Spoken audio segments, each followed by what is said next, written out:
I am out in the middle of a marshy area here in Michigan. We call it the island. It's surrounded on three sides. Actually, it's a peninsula, but we call it the island. It's surrounded on three sides by marsh.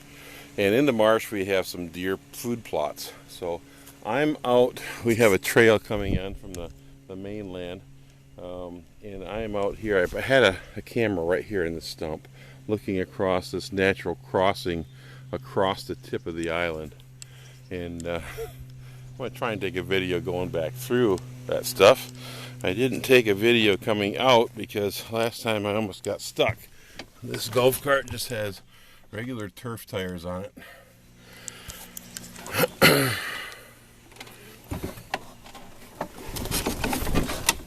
And it's very lumpy out here.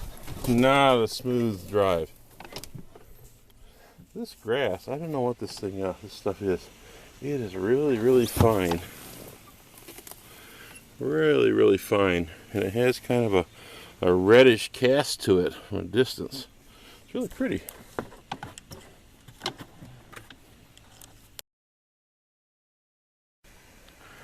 July is the month for wildflowers in Michigan. And this, I believe, yep, it's a wild rose. Wild rose. Really, really strong scent on it. And I'm trying to think what it's got another name. Rose of Sharon, I believe. And boy, strong. But July, there's some more over in there. There's a few more wild rose back in there. Oh, yeah, and I see some, oh yeah, some bushes. I don't know, this thing doesn't zoom right. So here's some more pink flowers. I think it's called Rose of Sharon, a wild rose. Right there above my finger. So down here in the swamp.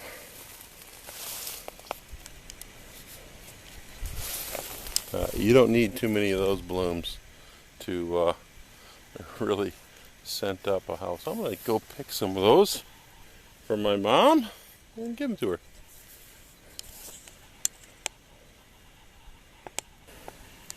And this is the wild rose. I think it's called the Rose of Sharon. And it has got so much scent. Normally I don't really like floral scents, but I do like that. It is really, really strong. My mother, she's in her 80s, and she's lost most of her scent of smell. I think she can smell these a little bit, though, so no wisecracks about my mom not smelling good, okay? Okay, here we go. Now that I know the ditches are mostly dried up, I think I can go through here at speed.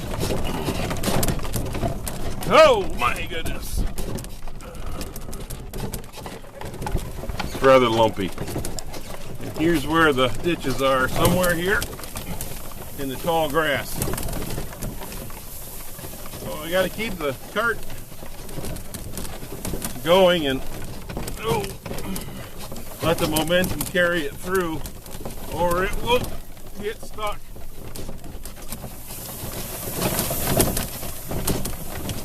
I really have to get some sort of a 4x4 with a little better suspension and some quad tires.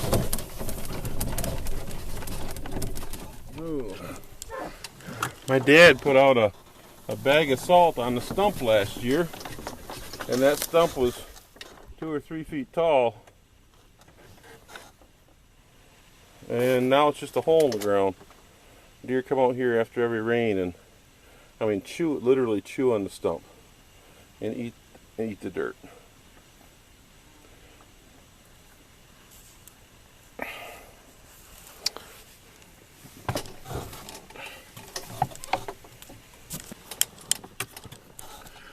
And his hunting cabin, it's a hunting blind, is right up here on this little hill, covered in briar and every other kind of tree growing around here. He usually has to prune the trees down so he can see out the windows in the fall.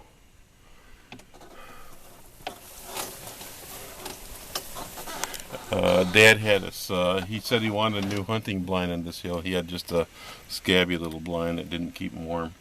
So he says, boys, I want you to build me a new blind. And we said, sure, get some 2x4s, we'll slap something together. And he said, no, I want a log cabin.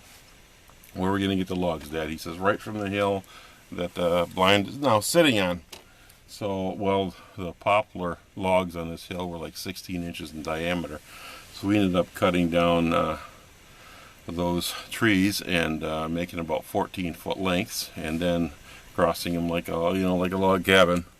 And he has about 8 or 9 feet on the inside of the cabin with 16-inch logs, and it's pretty much a bulletproof cabin. Okay, time to go back to the orchard cabin. We do have trails through the woods, but they're walking trails. They're really not made for riding like this. As long as it's dry out, I can get along, get my golf cart through here.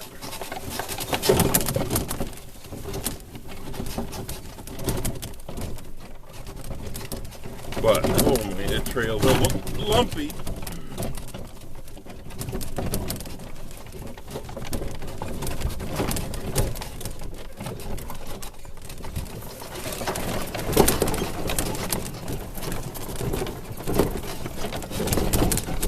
I sort of get a chiropractic adjustment every time I drive through here.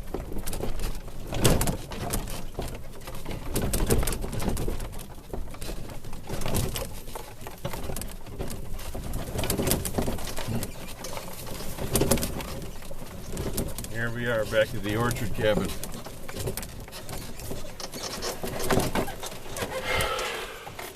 Well, I wish I could deliver that rose to my mom, but I think I lost it. Well, I can always tell her where she can go find it.